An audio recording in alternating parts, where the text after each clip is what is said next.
और महाविद्यालय के YouTube चैनल पर सभी छात्रों का स्वागत है। संस्कृत साहित्य स्नातक तृतीय वर्ष श्रीमद् भगवत गीता जो अंश हमारे पाठ्यक्रम में चलता है उस पर हम क्रमशः आगे बढ़ते हैं। गत ऑडियो व्याख्यान में हमने द्वितीय अध्याय के श्लोक संख्या 12 तक का अध्यापन कर लिया था।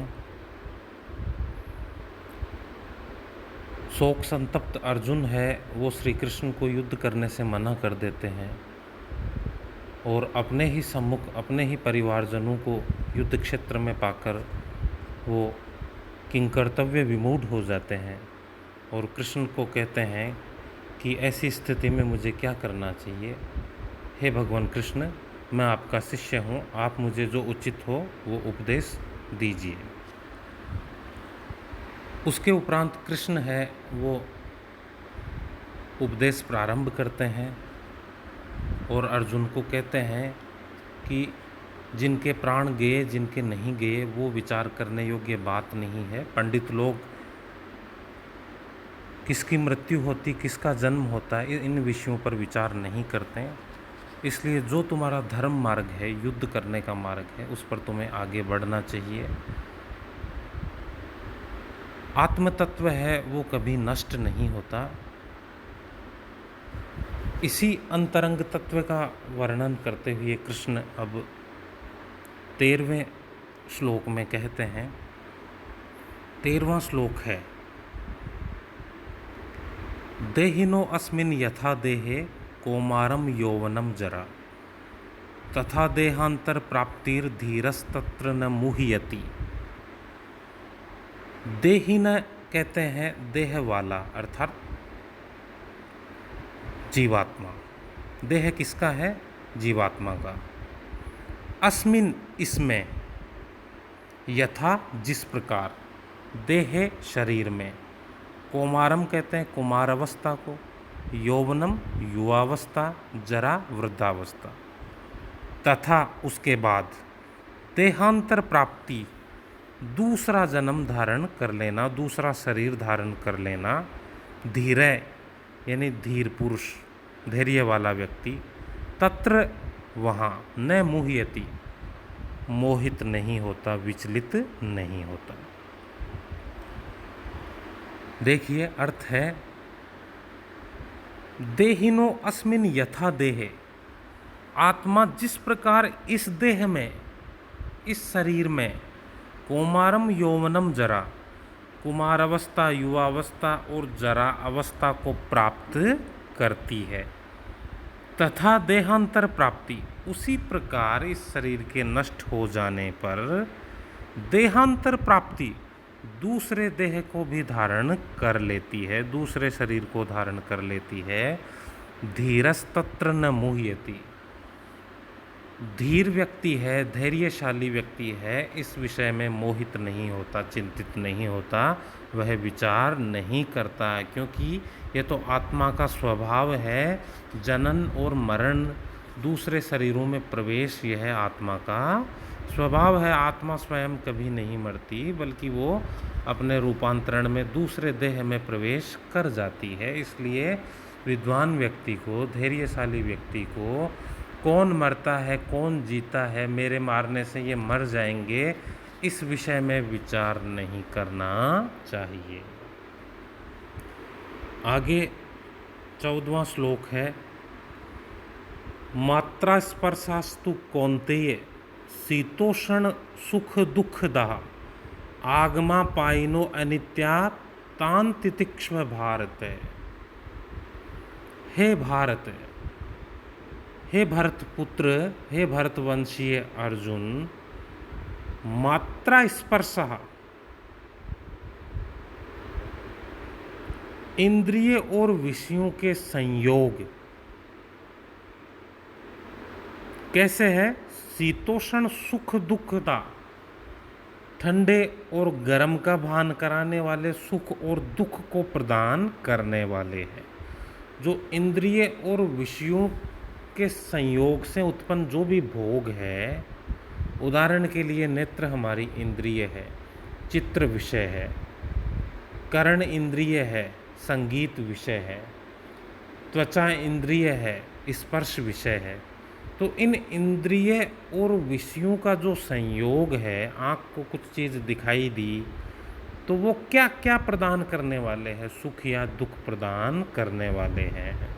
तो कृष्ण कह रहे हैं कि जो इंद्रिय और विषयों के संयोग हैं वो सर्दी गर्मी और सुख दुख को देने वाले हैं। आगमा पाइनो, और वे कैसे हैं? आगमा पाइनो, आगम अपाइन, आने वाले जाने वाले, नित्य नहीं है, वो अनित्य है, परिवर्तनशील है, क्षण भंगूर है, आते जाते रहते हैं, वो स्थिर नहीं है। आगमा पाइनो अनित्य, और वो अनित्य है।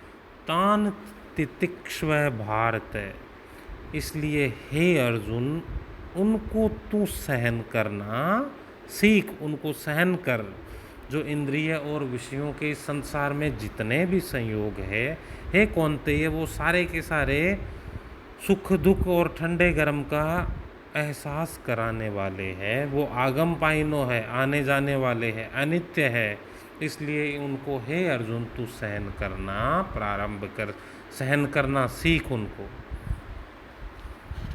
आगे जो 15वां श्लोक है उसमें कहते हैं, यम ही न व्यथयन्ते एते पुरुषम पुरुषार्षभ सम दुख सुखम धीरम सो अमृतत्वाय कल्पते। यम पुरुषम,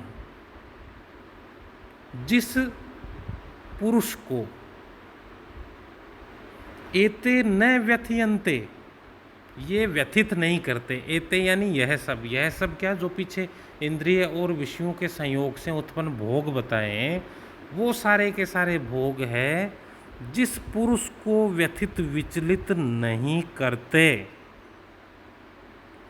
सम दुख सुखम धीरम, जो दुख और सुख दोनों में समान रूप से धीरम धैर्यशाली है,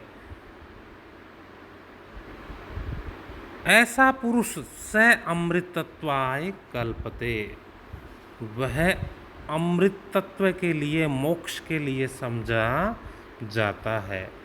हे अर्जुन, हे पुरुषों में श्रेष्ठ अर्जुन,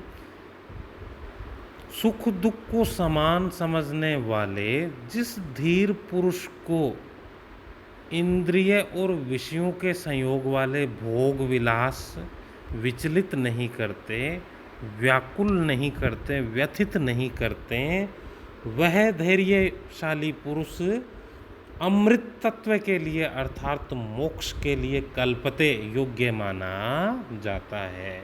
इसलिए जो सुख दुख में विद्वान योग्य व्यक्ति को समान चित्त वाला रहना चाहिए, और जो भोग है इंद्रियों के विषय है वो उस विद्वान पुरुष को विचलित नहीं करने चाहिए। अब हम आगे 16वें श्लोक को पढ़ते हैं।